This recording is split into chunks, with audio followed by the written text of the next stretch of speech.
नमस्कार दोस्तों, स्वागत है आपका ट्रुथ लेंस के एक और बेहद महत्वपूर्ण वीडियो में। इस वीडियो को बेहतर अनुभव के लिए आप 1.5x स्पीड पर भी देख सकते हैं। कल्पना कीजिए कि एक कॉकरोच, जी हाँ, एक कॉकरोच भारत की राजनीति और सोशल मीडिया पर लाखों युवाओं का ध्यान खींच ले। कुछ ही समय में एक अनजान ऑनलाइन आंदोलन करोड़ों व्यूज, लाखों फॉलोअर्स और राष्ट्रीय बहस का विषय बन जाता है। लेकिन आखिर कॉकरोच जनता पार्टी क्या है? इसके पीछे कौन लोग हैं? क्या ये केवल एक सोशल मीडिया आंदोलन है या भारतीय राजनीति में उभरती नई नाराजगी और युवाओं की आवाज का प्रतीक? आइए पूरी कहानी विस्तार से समझते हैं। सोचिए, 2.2 करोड़ फॉलोअर्स मतलब 22 मिलियन, वो भी महज कुछ ही दिनों में। 22 मई 2026 तक सीजेपी यानी कॉकरोच जनता पार्टी ने इंस्टाग्राम पर इतनी बड़ी फॉलोइंग खड़ी कर ली थी। आप अंदाजा लगाइए, इन्होंने बीजेपी और कांग्रेस जैसी भारत की सबसे बड़ी और पुरानी राजनीतिक पार्टियों के आधिकारिक फॉलोअर्स की संख्या को भी पीछे छोड़ दिया था। ये कोई छोटी मोटी बात नहीं थी, ये सच में एक डिजिटल सुनामी थी जिसने सबको हैरान कर दिया।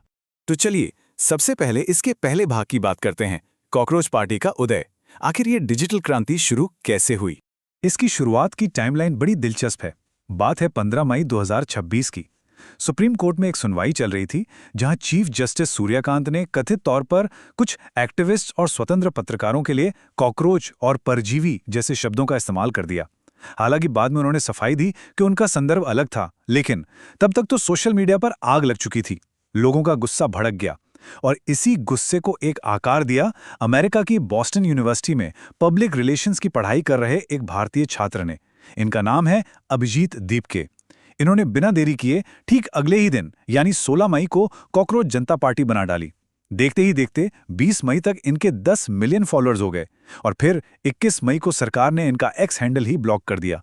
इस पूरी मुहिम ने चीफ जस्टिस की उस कथित टिप्पणी को ही अपना सबसे बड़ा हथियार बना लिया। इनका नारा बड़ा सीधा और दमदार था। उन्होंने हमें कुचलने की कोशिश की, लेकिन हम फिर वापस आ गए। मतलब कॉकरोच की जो फितरत होती है ना, हर मुश्किल हालात में जिंदा बचने की, उसे इन्होंने एक बैज ऑफ ऑनर यानी सम्मान के प्रतीक में बदल दिया। देखते ही देखते ये देश भर के उन लाखों बेरोजगार और हताश युवाओं की पहचान बन गया जो सिस्टम से परेशान थे। अब आते हैं दूसरे हिस्से पर। यह सफर सिर्फ मीम्स तक सीमित नहीं रहा, ये जल्द ही एक बहुत ही सीरियस और गंभीर राजनीतिक घोषणा पत्र में बदल गया। देखिए, शुरुआत में इन्होंने युवाओं को जोड़ने के लिए बड़ा ही फनी तरीका अपनाया। एआई जनरेटेड कॉकरोच मीम्स बनाए और पार्टी में शामिल होने की अजीबोगरीब शर्तें रख दीं। शर्तें क्या थीं कि आपको बेरोजगार होना चाहिए, आलसी होना चाहिए और दिन में कम से कम 11 घंटे ऑनलाइन रहना चाहिए। सुनने में तो ये मजाक लगता है ना, लेकिन असल में इसके पीछे की रणनीति बहुत गहरी थी। वो युवाओं की बेरोजगारी के मुद्दे को हाईलाइट कर रहे थे। आलसी शब्द पर जो समाज का ताना होता है, उसे एक नई पहचान दे रहे थे। और सबसे बड़ी बात, वो एक ऐसी डिजिटल फौज तैयार कर रहे थे जो सोशल मीडिया के एल्गोरिदम को अपने हिसाब से चला सके। ये वाकई एक बहुत ही स्मार्ट डिजिटल स्ट्रैटेजी थी। लेकिन आप ये मत सोचिएगा कि ये सिर्फ मीमबाजी थी। इनकी मांगें बहुत ज्यादा गंभीर थीं। सीजेपी ने सीधे तौर पर कहा कि जजों को रिटायरमेंट के बाद कोई भी राजनीतिक पद नहीं मिलना चाहिए। संसद में महिलाओं के लिए 50% आरक्षण की मांग की और तो और दल बदल करने वाले नेताओं पर 20 साल का बैन लगाने और एकाधिकार वाले गोदी मीडिया के लाइसेंस रद्द करने की भी बात कह डाली। इसी बीच नीट यूजी पेपर लीक का मामला भी गरमाया हुआ था, तो इन्होंने सीधे तत्कालीन शिक्षा मंत्री धर्मेंद्र प्रधान के तुरंत इस्तीफे की मांग कर दी। और इसका असर भी जमीन पर साफ दिखने लगा था। जब तक सरकार ने इनकी मुख्य वेबसाइट को डाउन किया, तब तक इनकी ऑनलाइन पिटीशन पर 6 लाख से ज्यादा लोग साइन कर चुके थे। यही नहीं, करीब 10 लाख लोग सीजेपी की मेंबरशिप के लिए ऑफिशियली रजिस्टर कर चुके थे। अब तीसरे भाग की तरफ बढ़ते हैं, जो कि इस पूरी कहानी का सबसे बड़ा सस्पेंस है।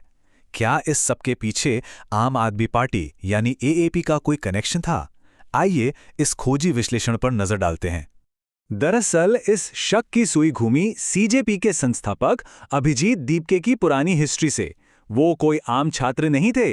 रिकॉर्ड्स बताते हैं कि वो 2020 से 2023 तक आम आदमी पार्टी के लिए एक प्रमुख डिजिटल रणनीतिकार के तौर पर काम कर चुके थे। बॉस्टन जाने से ठीक पहले का उनका एक पोस्ट बड़ा वायरल हुआ, जिसमें वो आप नेता मनीष सिसोदिया को गले लगा रहे हैं और कैप्शन में लिखा था, कोई भी दूरी आपके प्रति मेरी प्रतिबद्धता को कभी कम नहीं कर पाएगी।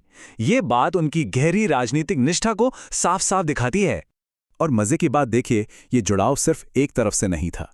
सीजेपी के लॉन्च होने के मात्र 4 दिन बाद ही 20 मई 2026 को मनीष सिसोदिया ने खुद इंस्टाग्राम पर आकर खुले तौर पर घोषणा कर दी कि मैं पूरी शान के साथ कॉकरोच जनता पार्टी के साथ खड़ा रहूंगा। फिर क्या था, टीएमसी की महुआ मोइत्रा और कीर्ति आजाद जैसे नेताओं ने भी इसका समर्थन शुरू कर दिया। अब यहां से ये सवाल उठना लाजमी था कि क्या विपक्ष इस डिजिटल आंदोलन को अपने हथियार के रूप में इस्तेमाल कर रहा है।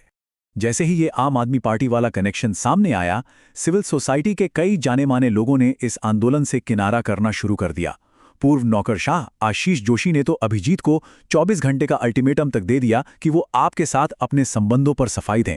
जब कोई जवाब नहीं आया तो उन्होंने सीजेपी ही छोड़ दी। उधर शिक्षाविद संदीप मनुधने ने भी युवाओं को अलर्ट किया कि भाई ये कुछ और नहीं बल्कि 2011 के इंडिया अगेंस्ट करप्शन आंदोलन का पार्ट 2 है, जिसका असली मकसद सिर्फ एक नई राजनीतिक छद्म पार्टी खड़ी करना है। अगर आप इस विषय को और गहराई से समझना चाहते हैं तो पूरी रिसर्च रिपोर्ट डिस्क्रिप्शन में उपलब्ध है। तो अब कहानी पहुंचती है चौथे भाग पर। जब ये सब हो रहा था तो सरकार चुप थोड़ी बैठती।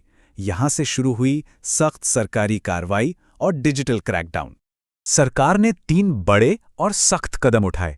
सबसे पहले तो इंटेलिजेंस ब्यूरो ने एक रिपोर्ट सौंपी जिसमें कहा गया कि ये आंदोलन देश में कृत्रिम असंतोष फैला रहा है, जो हमारी संप्रभुता के लिए बड़ा खतरा हो सकता है।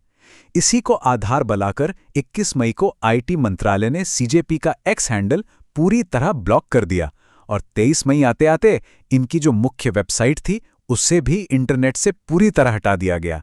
हालांकि अभिजीत दीपके का दावा था कि सरकार नहीं बल्कि उनके अकाउंट्स को हैक किया जा रहा था। अब ये डिजिटल लड़ाई सिर्फ भारत के अंदर तक सीमित नहीं रही। एपी, सीबीएस, फाइनेंशियल टाइम्स और अल जजीरा जैसे दुनिया के बड़े बड़े मीडिया आउटलेट्स ने इस पूरे इंटरनेट क्रैकडाउन को अपनी हेडलाइंस बनाना शुरू कर दिया। सोचिए, एक छोटे से कॉकरोच मीम से शुरू हुई बात अब एक ग्लोबल कूटनीतिक चर्चा का विषय बन चुकी थी। 5वें भाग में एक और बड़ा विवाद खड़ा हो गया। वो था विदेशी फॉलोअर्स का मुद्दा और इसके पीछे के भू राजनीतिक आरोप। सत्ताधारी पार्टी के नेताओं ने इस आंदोलन पर सीधे तौर पर विदेशी फंडिंग और साजिश का आरोप लगाया। केंद्रीय मंत्री किरेन रिजिजू ने इसे पाकिस्तान और जॉर्ज सोरोस गैंग से जोड़ दिया। वहीं केंद्रीय मंत्री सुकांत मजूमदार ने बड़ा दावा किया कि सीजेपी के 49% फॉलोअर्स तो पाकिस्तान से हैं और भारत से सिर्फ 9%। राजीव चंद्रशेखर ने भी इसे भारत को अस्थिर करने वाला एक क्लासिक क्रॉस बॉर्डर ऑपरेशन बता डाला। लेकिन इन आरोपों के बीच अभिजीत दीपके भी चुप नहीं रहे। उन्होंने अपना पक्ष बड़ी मजबूती से रखा और सीधा डेटा पेश कर दिया। उन्होंने अपने इंस्टाग्राम के इनसाइट्स की स्क्रीन रिकॉर्डिंग लीक कर दी। उस डेटा में साफ दिख रहा था कि उनके 94.1% फॉलोअर्स भारत से ही थे। अमेरिका, यूके और कनाडा का हिस्सा तो 1% या उससे भी कम था। उन्होंने सरकार से सीधा सवाल किया कि आप अपने ही देश के बेरोजगार और परेशान छात्रों को पाकिस्तानी बॉट बताकर क्यों अपमानित कर रहे हैं। तो इस पूरी बहस के बीच हमारा छठा और आखिरी भाग हमें सोचने पर मजबूर करता है। ये असल में जन आक्रोश है या कोई डिजिटल प्रोपेगेंडा? आइए इसके मानवीय पहलू को समझते हैं।